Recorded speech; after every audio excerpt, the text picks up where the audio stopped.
This is a short video to inform you about the short and long-term goals in the Channel Demersal non-quota species fisheries management plan in English waters and why these goals will help.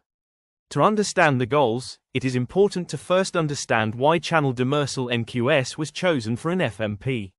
Non-quota species have been prioritized because they are species that do not have allocations that set out how much can be landed, and by whom.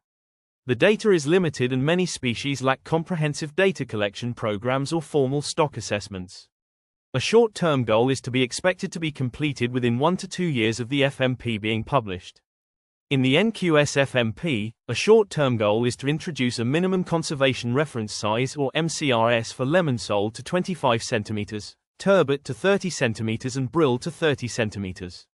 This will help protect juvenile fish and improve stock recruitment. The second short-term goal is to develop an action plan for the cuttlefish fishery.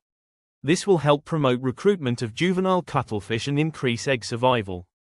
The third short-term goal is to establish a channel management group. This will address management concerns and needs in a participatory manner. The final short-term goal is to introduce a minimum mesh size of 100 mm and an engine restriction of 221 kW for fly seining in ICES areas 7D and 7E. This will help by acting as a precautionary measure to limit capacity pressure on demersal NQS stocks. A medium to long-term goal is expected to be completed within 3 to 5 years of the FMP being published.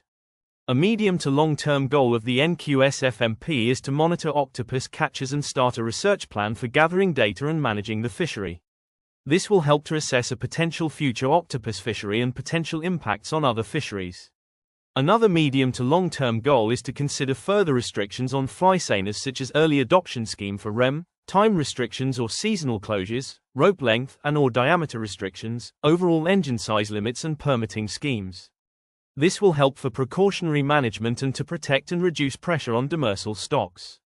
And finally, to better understand the wider NQS evidence gaps and develop the NQS evidence base by developing an evidence strategy, adapt or improve current data channels to meet evidence gaps and to establish new data collection channels. This will help to close data gaps on Channel Demersal NQS and to enable MSY assessments. The published Channel Demersal NQS FMP can be found on gov.uk pages.